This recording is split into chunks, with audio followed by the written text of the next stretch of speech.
But your fearless leader, our host for the weekend, Mr. Rob Benedict, he'll be here tomorrow. So I am tasked with this job for the day. But luckily, I'm not by myself. I got a lot of help.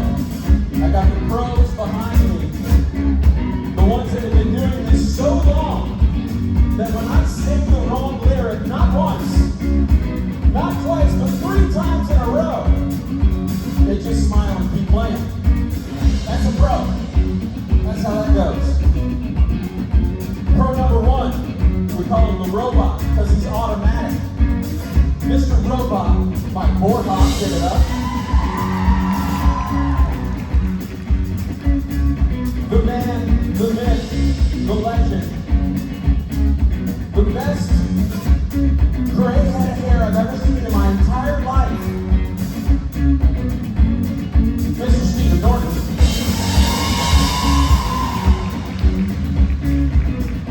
Then you got this guy. Listen, I'm sad Rich isn't here because Rich tries to make love to this man on the stage.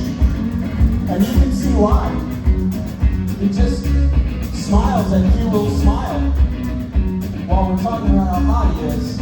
Mr. Billy Moran. And I'm Jason, and we're going to hold it down for the day. Robbie will be here tomorrow, so I'm glad you guys are with us. We're going to have a lot of fun.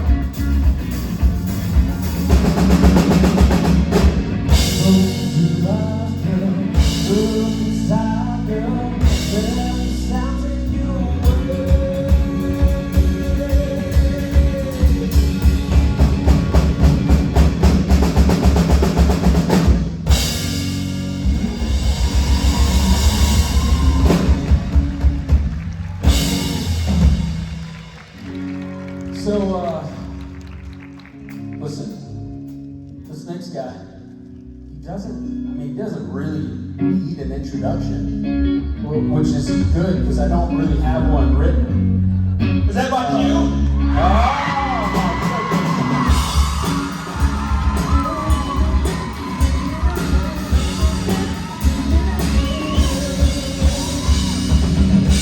Ladies and gentlemen, this right here.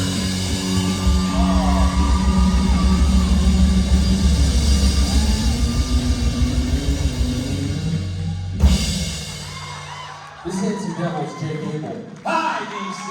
Hello. And we're reviewing very capable and handsome hands. Let's see about that. Give it up for Loud and Swing. Make some hands. Thank you guys. 24. No, take your time. Take your time, we're all. Just take your time. No, take your time. How are you guys doing? You sit in your seat for a bit. Good. Normally I would come out here and do a real big, super kick-ass jump, but I'm in my mid-30s now, and I went on a very flat hike a few days ago and hurt my lower back. So Daddy's working through some things. And so that's why we did the little teeny tiny jump today. But I think it worked out very well. So here's the thing. I see some people lined up. I'm gonna need y'all to think of some questions or some thoughts. I'm gonna need you to line up on these microphones. Otherwise, it's just gonna be me up here talking about my nipples or some dumb shit I'm gonna regret. Yeah. Not to encourage you to push me into that, but I would appreciate it. Let's get started.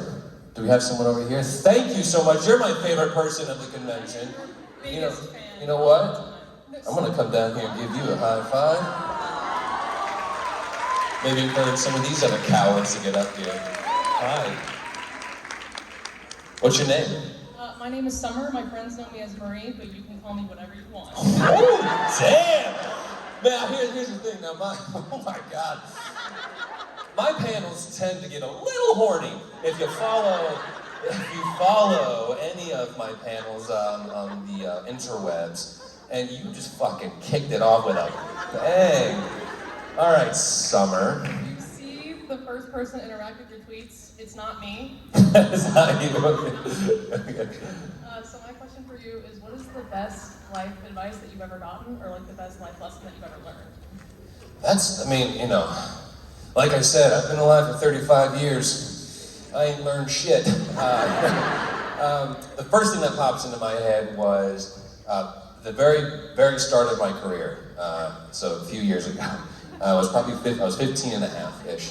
And I had just booked my first job on a TV show called Summerland, which was on, like, WB had Zac Efron back in the day, before, High School Musical. And so I was there with my mom, and we were in the back lot, and there was this, like, a transpo guy, or a guy in the crew. He had, like, a long ponytail, really cool dude. He was just, like, sitting in his truck, and I was like, I was talking to him, saying, this is my first thing. And he goes, let me give you some advice. I said, okay. He goes, drop your egos. I said, what? Drop your egos. I was like, looked at my mom, and I was like, is he telling me to drop my egos? What the hell does that mean? And he goes, drop your egos. I was like, oh, he goes, he wasn't saying I had one. He was saying, if you want to keep going doing this, just make sure you drop your egos. And I was like, oh shit, that's good advice. Because he was probably on the show with a bunch of, I hadn't done anything, so I hadn't earned an ego yet. It was just like he was sort of saying in the future, just be humble. Be humble, come to work, and have a good time. And he's always just kind of stuck in my head anytime I've ever gotten a bit like, I deserve something. I just think, Jake, drop your egos. There you go. Solid advice, thank you. Thank you. All right. We popped our cherry and we are on the move, guys. Let's keep going. Hi, Jake. How are you? Good, how are you? That was my question. Thanks. I'm sorry for short. So at a recent con, Felicia Day talked about how sometimes people will come up to her and have tattoos of her on their person. So what I want to know is, if we were to find out that Jake Abel had a celebrity tattoo, what would that tattoo be? Where would we find that to? And why would it be the nipples? What did you say? Well, this is what I do. I get on stage and I invite these things. And I couldn't be happier. If I had a celebrity tattoo, I would have the creation of Adam. Where God's all like in the clouds like this. Where'd you go? I was answering your question. Oh. God's on the clouds like this, and Adam's all like this. But it would be Jared and Jensen reaching across my thighs.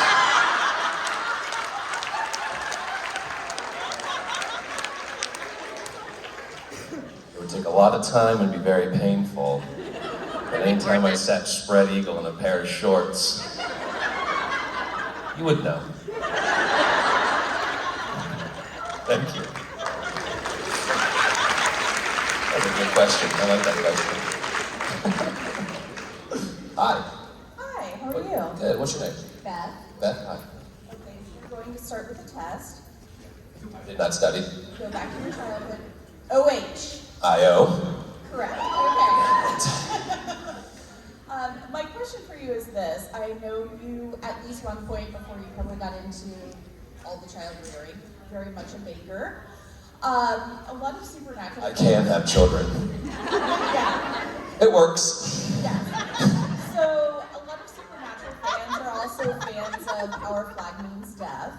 And as you may know, Samba Shoot, who plays Rich on that show, is a huge in real life baker. and he was recently a part of Gish. Could we ever in the future see a baking cook-off between Jake Abel and Samba Shoot? Maybe. I've done Gish. I baked on Gish Can you last put Halloween. that in Misha's mind? I think that would be amazing. I'm down. I'm down to bake off. I made Pop-Tarts that were in the shape of coffins for Gish during Halloween. Yeah. Yeah, you can make your own Pop-Tarts at home. It's pretty simple. It's pretty fun. Yeah. I would love to. Someone was asking me today about Jake and Bake, which is a little cooking show I did during quarantine. My favorite though was Jake and Shake, which was my drinking show that I did on Fridays. That was fun. Yeah, I think that would be great. Gish just ended though, didn't it? It did. Okay. Now you have time to practice. So I have time to prepare and practice for next year. Yeah, tell Misha to call me and we'll do it. All right, thanks, Adam. Thank you. Oh God. Hello.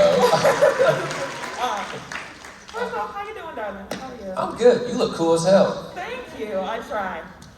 So I'm going to give you your inevitable Percy Jackson question. Great, let's do it. Let's get into it. So, like, you know, for people around my age, Percy Jackson was like a big, like, basically my question is, how does it feel to be such, like, a big part of, like, a lot of, like, socially inept people in their 20s, like, childhood? Because Percy Jackson was my thing. I have no friends, but Percy Jackson got me, but It's like, I was just talking about this. Like, I feel like there's almost been like an influx of Percy fans in my life too. It's been awesome. It's like I never would have guessed back then that it would carry this far. And so much so that when I'm on set now, I'm now working with like people your age that are coming up to me and being like, "Oh man, I grew up watching you." I'm like, "Shut up! You're still growing up, and so am I." It's shocking to be like, it was a part of kids' childhoods. And even when we were doing it, like, we were always on, when we did like the press tours, having young kids come out and read has been the coolest thing. Like the fact that because I love to read. And like my kid's only a year and a half, and we read to him every day, all day long. It's so important to us. So that's been awesome, is just seeing that, you know, even though you might be socially inept, at least you can read. Literacy is sexy as fuck.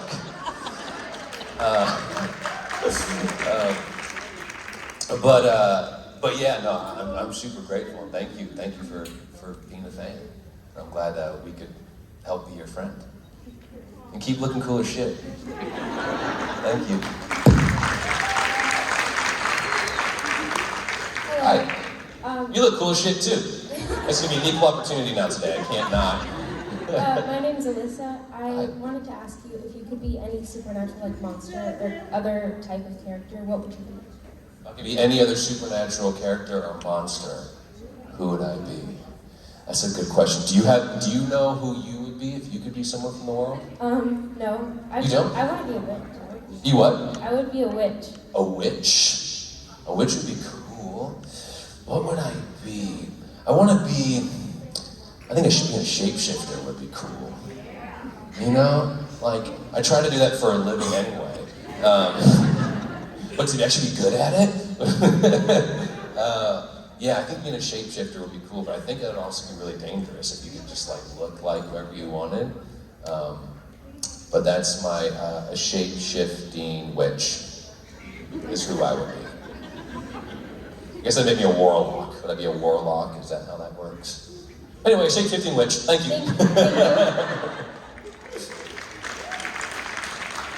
Hi Jake. Hi. I'm Larissa. I'm a first timer and I'm from Germany. So Oh my God. I flew around 4,000 miles to get here.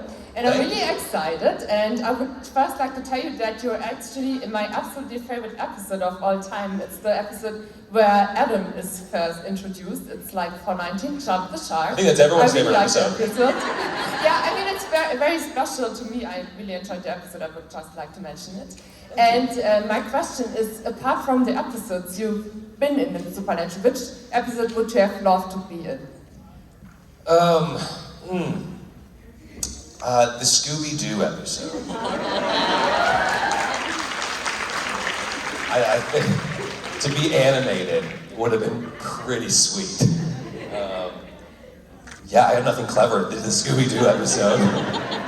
Is it Danke? Is that thank you in German? Yes, danke. Danke. You're welcome. I'm supposed to go to Germany for the first time maybe this year, and definitely next year. And Dortmund and Dusseldorf. Purgatory and the German Comic Con. I've been to the Purgatory Convention this year, and I absolutely love all of you. I'm so happy to be here. Oh, thank you Just for coming. awesome. Thank you. It's nice And to thanks meet you. for coming. Thank you so much. Look at this line. That is a long, two long lines. I'm getting double teamed today. Hey-yo, Jake's panel. I know some people backstage that are going, Jake, you naughty boy. Hey, how's it going? It's going good. So, my question was more of a hypothetical. So, if you could be any Greek god in the new Percy Jackson series, which one would you be? Hermes. I think it makes the most sense. Come back and play my own father? Yeah, that's some meta stuff right there. Yeah, I would love to play Hermes so much. I just think the author just kind of wants the TV show to be separate from the movies. Which, you know, I guess I understand. But that's who I would choose. I would choose to play my own father. And then do scenes with myself as Luke. Done in Supernatural, did it on Netflix, just keep doing it. Thank you. Hi. Okay, so last time I asked if Adam or Michael was the Alpha or Omega, so I have something kind of... That was you? It was. Welcome I back. changed my hair, yeah. So no, my question this time is kind of a subsect of that. What is Adam or Michael's sexy time playlist? Like, what are the songs on it?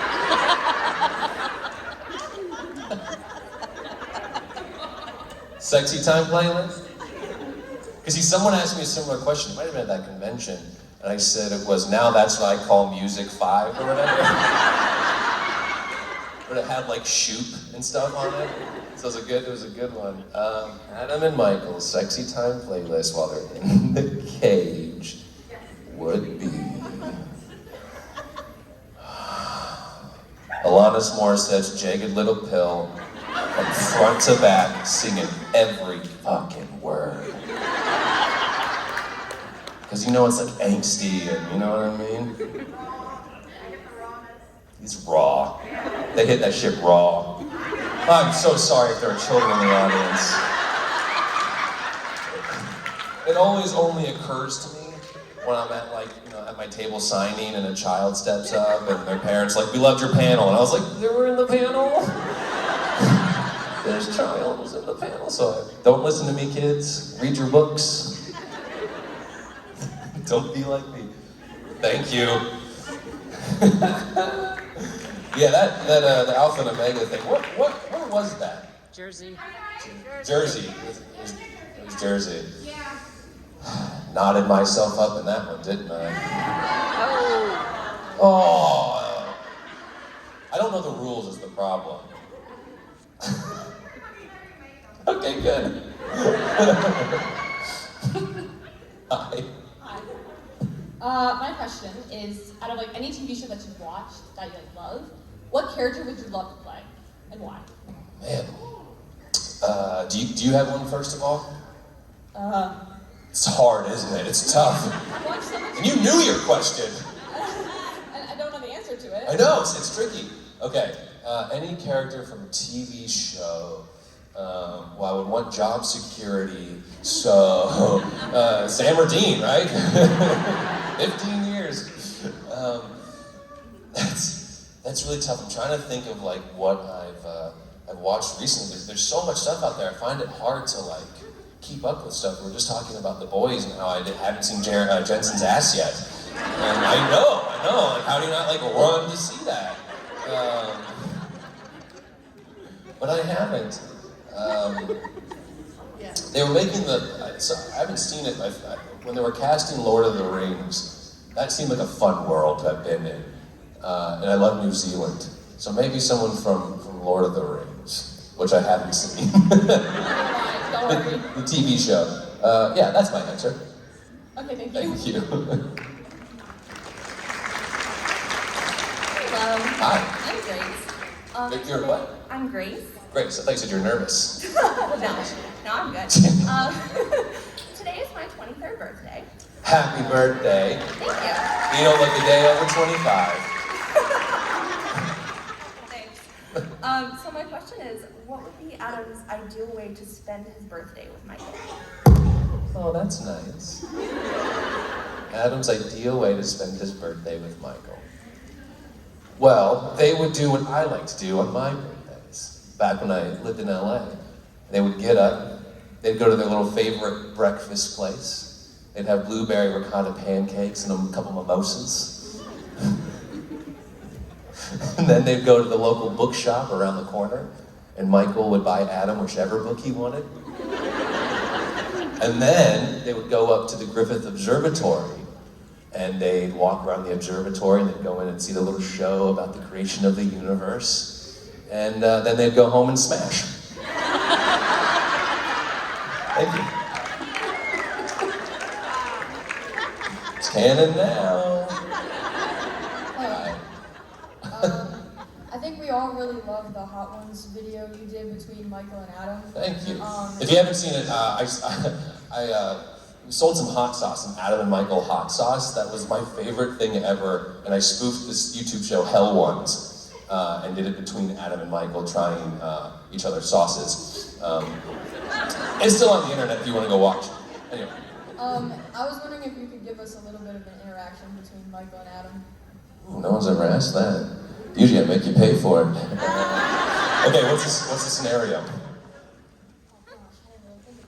You gotta give me my scene, I'm just an actor. You guys are in the cage, and Michael is getting sick of Lucifer, so you let Adam take over and see what happens. Alright. What's wrong? Oh, you think you know what's wrong? Did I do something? No. He didn't do anything. It's the ass over there. Lucifer. Oh, yeah. Hey, Lucifer. Does he give you trouble? Isn't he always? All right. Let me talk to him. No, you don't have to. No, let me talk to him. You really don't have to. Let me talk to him. Hey! Stop messing with my friend. Oh, my God. Oh, my God. Oh, my God. What are you going to have to deal with me? Idiot. And scene.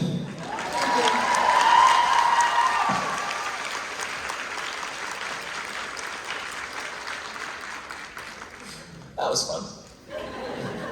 You guys are good. You guys are really good. Hi, my name's Dawn. Hi, Dawn. This is my first con. And Grace, Dawn, Summer. This is a very bright. Since it's my first con, I was wondering if you have any memories or from your first con that you remember, if you were nervous or excited, or what your thoughts were. Terrified. My first con was Vancouver. Right after I had, my first episode had just aired, I think. And, it was a whole thing playing the third brother. And I was terrified, because I knew even at that point, that early on in the seasons, that the fan base loved the boys. And it was only the boys, all about the boys. And then here I come, hi, I'm your third brother. And it was awesome. The room was packed all the way, and it was a room, in my mind, it was twice as big as this room, and people were in standing room only. But it was packed, and people were so stoked, and I had the best time. I got so drunk the night before.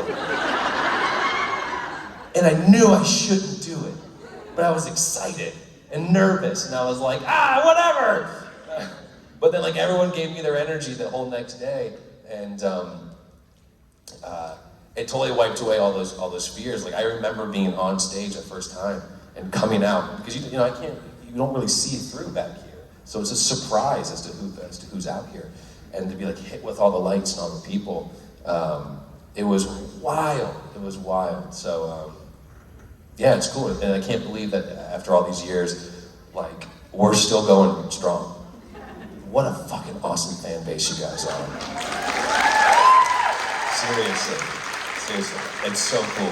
They called me at 10:30 p.m. on Thursday. Usually I'm in bed, but we were staying up watching the Industrial Light and Magic documentary series, and I had to look at my phone. They were like, "Can you come to DC tomorrow morning?" And I was like, "I can actually, yeah. I am actually home," and I always get so excited when they do. Because I only plan a few throughout the year, and then like whenever someone needs to bow out, they'll usually hit me up, and if I'm free, we'll come. And it's always so exciting because I have the best time. So yeah, thank you. Thanks. Hello. Hi. So I actually have a follow-up question to a question you were asked several years ago that you probably don't remember. Did you ask the question or did I somebody? did not. Okay. Someone asked if anyone ever came up to you on the street and recognized you and said, "Hey, ass butt." And you said you would love it if they did. Did that come back to bite you in the ass? You know it hasn't, and it's kind of disappointing. How is nobody just shouting this at me from across the street, which is how I would prefer it. It's just to be minding my own damn business and just hear, "Hey, ass butt!" Like, mad respect. But I had, like, just yesterday, I landed, checked into our hotel, and the guy at the front desk was like, "Hi, welcome, sir. ID." So you still thinking about kicking Percy Jackson's ass? I knew something was coming. You know something's coming. And I was like, there it is. Yeah. So that actually happens more than ass butt. So, hey, feel free. You can see me walking around today. Just give me a shout. Especially you. Thank you. Hi, my name is Jay. And my question is, what has been your most embarrassing moment in your acting career so far? Ooh, that's a good one. I don't generally get embarrassed, I don't think. Maybe it's a lack of pride. I've just been beaten into the ground. So let me try to think of for a moment, of most embarrassing. Famously on this show, having a Molotov cocktail thrown at your nipple, and then that being made into a meme. It's pretty great. And then Jared trapping me in the diner booth and farting and yelling, "I am Farticus." Don't know if that was more embarrassing for him or me. Sure didn't embarrass him, but it was shocking. I wish I had a better embarrassing story. I'm gonna let it sort of marinate in the background, and if one pops into my head, I will shout it out. Thank you.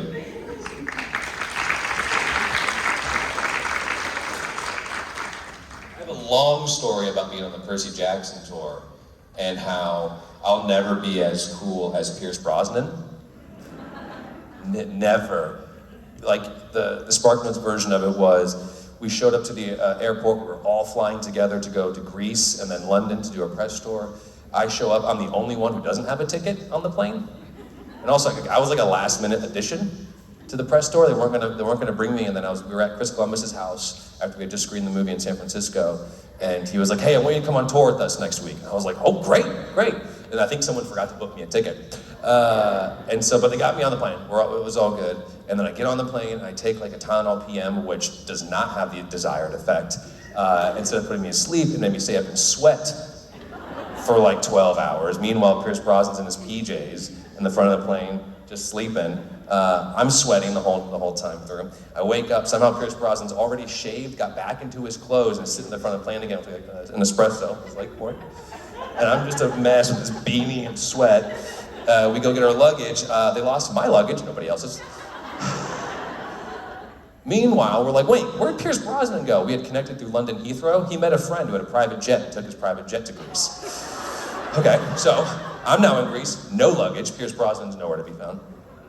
I have no clothes. I'm a sweat box of mess. I'm disgusting. Everyone else goes to the hotel. They have to take me to a mall to find some clothes. Now, I don't want to generalize the Greek people, but I'm built differently. Pants were not long enough. Shoes were not big enough. I managed to scrounge together this outfit that my wife hated. It was like this Marilyn Monroe and like red Chuck Taylors. She hated it. Like when I brought it back home, I was like, this is like what I had to wear for an entire day. And like finally met with everyone at dinner in my stupid outfit. And they're all like eating this 10-course meal in Pierce Brosnan's at the end of the table, like, hey, welcome. I was just like, this sucks. And yeah, I'll never be as cool as Pierce Brosnan. I'll be a gross, sweaty mess. But I'll be your gross, sweaty mess.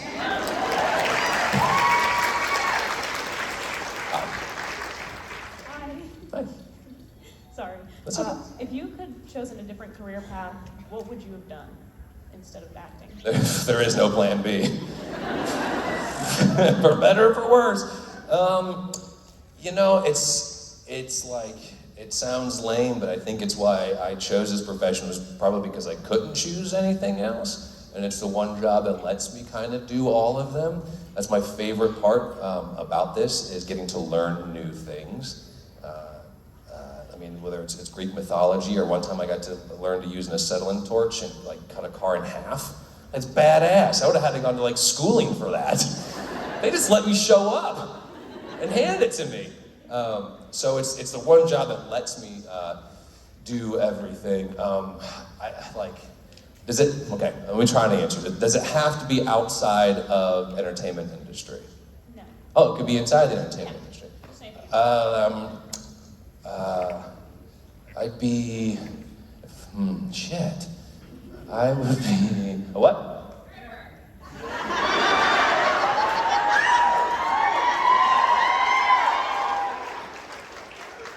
I'm gonna go a stripper.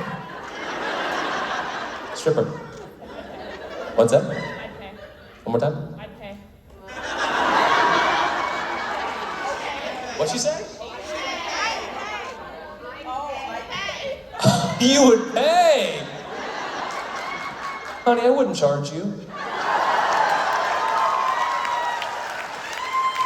Thank you. Thank you. Hi, I'm Ravina. And, Her phone is just like rolling 4K, just like, give it to us, Jake. Give it to us all. Your mother's gonna see this, which she does sometimes, by the way. I'm Ravina, and my question is, if you could spend a day with Adam, what would you do and where would you take him? If I could spend the day with Adam, what would, I think we'd probably go on like a bar crawl, but for food, right? And let's see, yeah, I would take him to my strip club.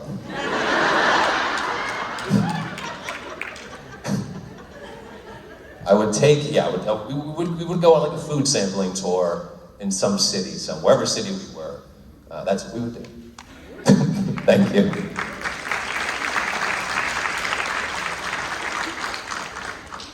Hi, my name is Ivy.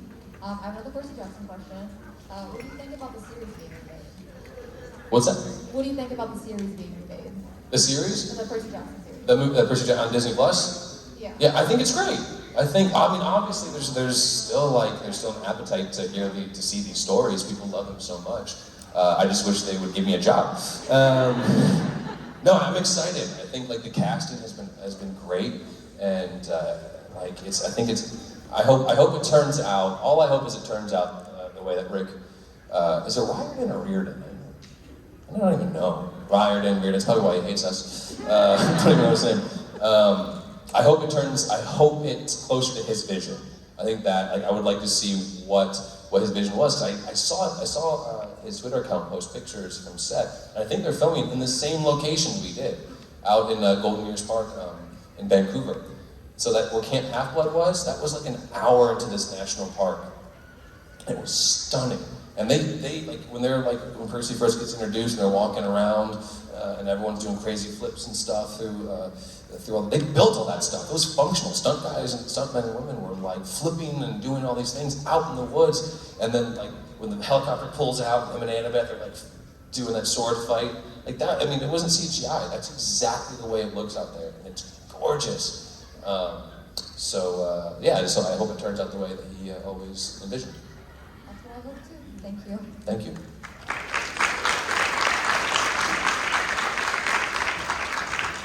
Hello. Hello. My name is Judson. Judson. Hi, Judson. Hi. I have a question. I've seen all of these Supernatural episodes, including the ones that you were in. Have you ever spoken to any of the writers of the show and gotten a satisfactory explanation of why they let you rot in hell? You know, and Sam and Dean did not try to get you out?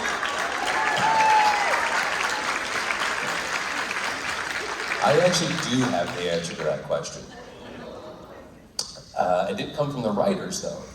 It came from Cliff, the boy's bodyguard. That wasn't even a joke. I always wondered too. And I was at a convention. This was only a few years ago. I found this out. So we were at a convention, and Cliff and I were just kind of hanging out. And I brought that up of like, because he was like, you should come back to the show. And I was like, I would love to, but they've never reached out. And he goes, well, they did, but you gotta tell your agents to stop asking for $1 million. I said, wait, what? He was like, yeah, no, they tried, they wanted to bring you back a while ago, but your agents were asking for too much money. I was like, they never told me. They never told me. They didn't literally ask for $1 million. But they apparently had asked for so much money and didn't even ask my opinion of like, hey, this is what they're offering. We think it should be more. Do you want to take it? To which I'd have been like, shut up. Why are we talking about this? Say yes, let's go. And they blew it for me for like years. They're fired. They don't rep me anymore. For years, and like, even if they had never brought me back to the show, like, I can't stand, it happens a lot in our industry, because you have people represent you. You can get a bad reputation from stuff you don't even know happened. Conversations you didn't even know existed about you. And that was my biggest fears, was just like, because I like these people. I don't want them to think that like I'm sitting back being like, I'm better than all of you. No, I want to come play with my friends. Hey. And so I reached out to my reps at that time and told them what happened and said, look, just do me a favor, just call them and just let them know what happened in that day. I wasn't a part of that, they're no longer representing me. And if they ever do come up with a storyline that makes sense for them to call us, and you guys better tell me. And they're like, of course. And it still took like 3 years or 4 years for them to sort of figure it out. And thank God we figured it out when we did. However, I kind of like, it's become such a thing. Like, you're up here asking me right now, like, why were you in hell for so long? And everyone's like, yeah! It's kind of great. It's kind of made something special for Adam of like this forgotten brother. So, you know, I accept everything, deny nothing. It all worked out the way it should. So that's how it happened. That's the dirt. The Hollywood gossip. By the way, you might have noticed I'm in a car. A very nice couple from Canton, Ohio, your hometown. They're here in the audience, Lance and Tonya. Thank you very much, guys. Thank you. What, did they give you the wheelchair? No, they didn't give me the wheelchair. I got it on my own. Okay. What did that have to do with Canton, Ohio? They're from Canton, Ohio. Got it. I don't got it, but great. Hey, Canton, Ohio in the house. Were you the OH person? No. You didn't say OH. You didn't say OH. That was somebody else, but you understood. Yeah. Okay. Thank you so much, Judson. Appreciate it. You guys still live in Canton, Ohio? Nice. I didn't appreciate it when I was younger. Now, I haven't gone back recently, but now when I go back, I'm like, it's so beautiful. Parts of Canton. Yeah, so beautiful. Yeah, no, there's like, there's trees, it's nice. What? What? Oh, I don't know that. Oh. Not that part of Canton. That's not our part of Canton. You don't go there. How's it going? I'm Noelle. First convention, by the way. Loved you. Welcome. Loved you since I was a baby. See, that's the one that hurts. I was just wondering if you have had like a holy shit, like I made it moment. That what? Like if you've had like an I made it moment. An I made it moment. No, I'm still waiting for that one. I mean, no, I think there's never been like there really genuinely probably hasn't been like an I made it moment. But there have been like a series of pinch me moments and a series of like, I can't believe I get to be here and do these moments. Like getting to travel for work and being with friends. Like the last time I was here, we had this, a friend of ours gave us this great tour of DC at night, of the Congress and the Library of Congress, and those are moments. Oh, Mike, are you in here? Hey!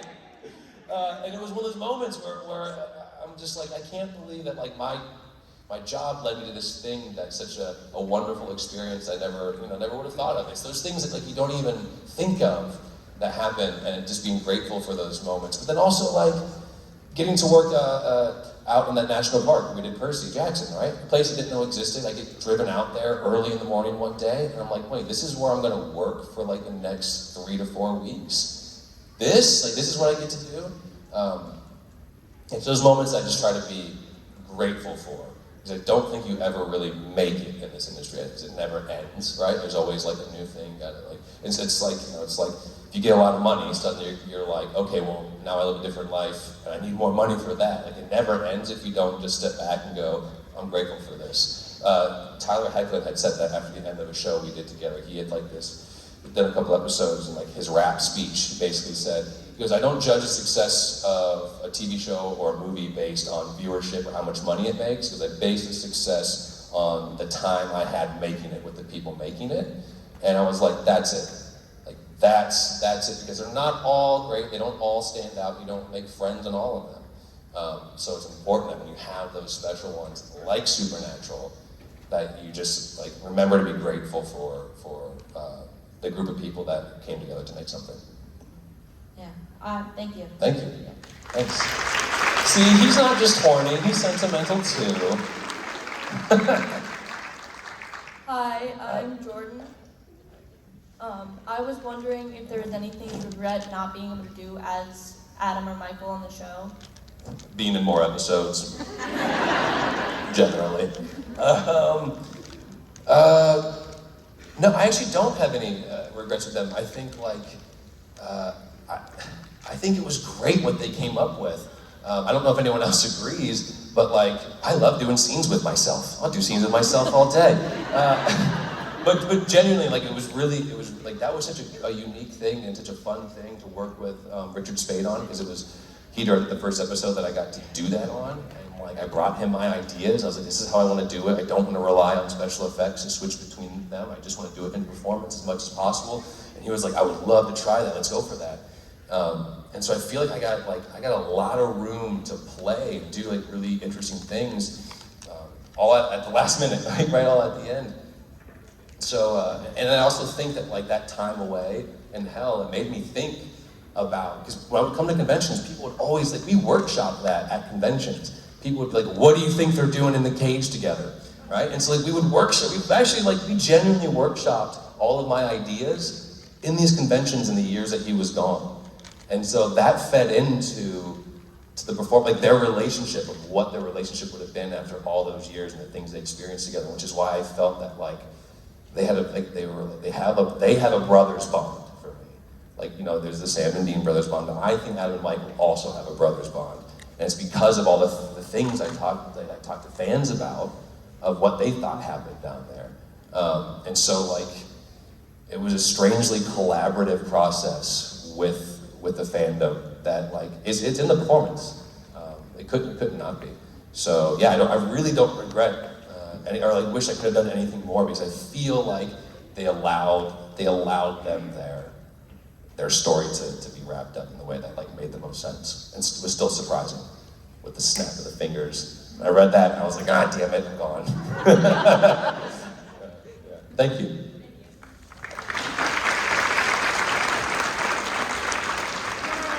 Hi. My name's Claire, and my question is, if you were stranded on an island and you had to pick one person from the cast, who would you choose? That's dangerous. Trying to start fights. I don't think I'm gonna say that, but because it might be backstage. No, Jake, don't. Think of something else, Bright. It wasn't bad. I was just gonna, like someone that we could eat. I was just thinking of someone I could eat.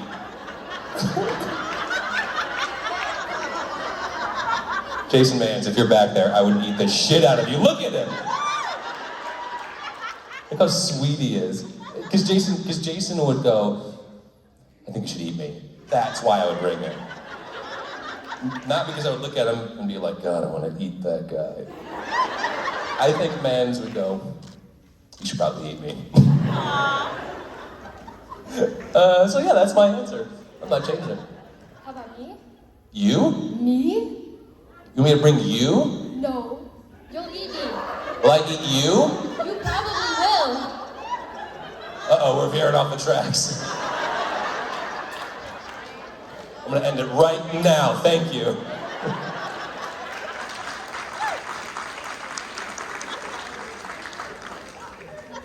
Rose, all the fear in my eyes over there, like, no, Jake, back out. Hi, I'm Brandy. So I probably am the definition of high anxiety. So my question is, do you ever feel like you can't do something or had anxiety stop you? And what advice would you give to kind of push through that?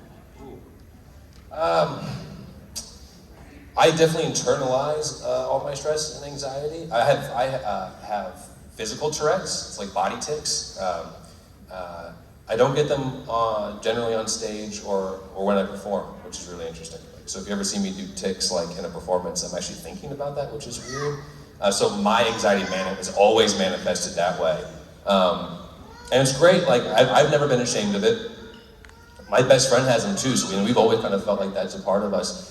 And then I know like Billie Eilish kind of has like really made that a huge thing of like, she's completely open about having her anxiety manifest that way.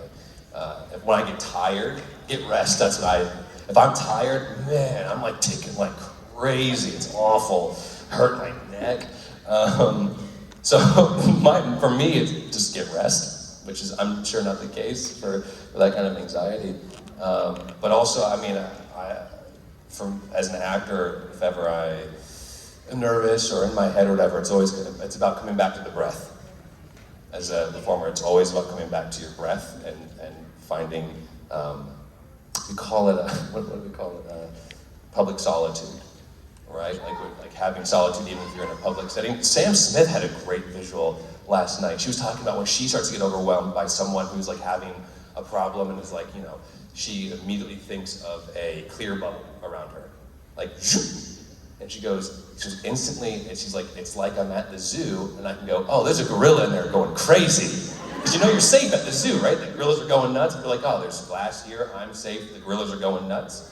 And so she said she pictures this like bubble around her, I'm just spitting on stage. And I was like, that's an incredible visual, I'm gonna do that. So there you go, take Sam Smith's clear bubble and watch the gorillas fight. Thanks.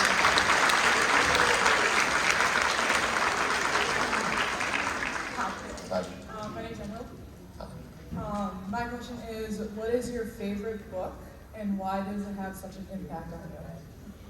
What's my favorite book? Book. And why does it what? Have such a big impact on you. Oh, okay. My favorite author of all time is John Steinbeck. Not only do I think he's the greatest American author of all time, for me, he's the greatest author of all time. It's completely subjective, but every time, so my favorite book would be Grapes of Wrath. Second one would be, used to be and these are thick books and they're intimidating. But every time, hi guys, we're just talking about literature, so feel free to join. Yeah. And every time, so I'm like, I'll open the first page of one of his novels, and that first page, I go, I'm buying it. Every book of his that I've read, that first page just grips me.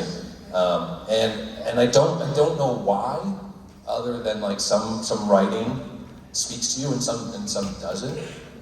His way with prose I wish I could write that well. I wish I could have my brain think in those kinds of sentences.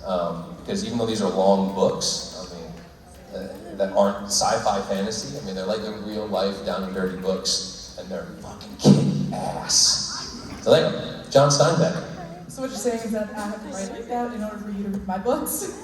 Yeah. Just John Steinbeck level prose. All right. No, not at all. That's great that you write. That's awesome. Keep doing it. Writing's hard. Yeah. It's very hard.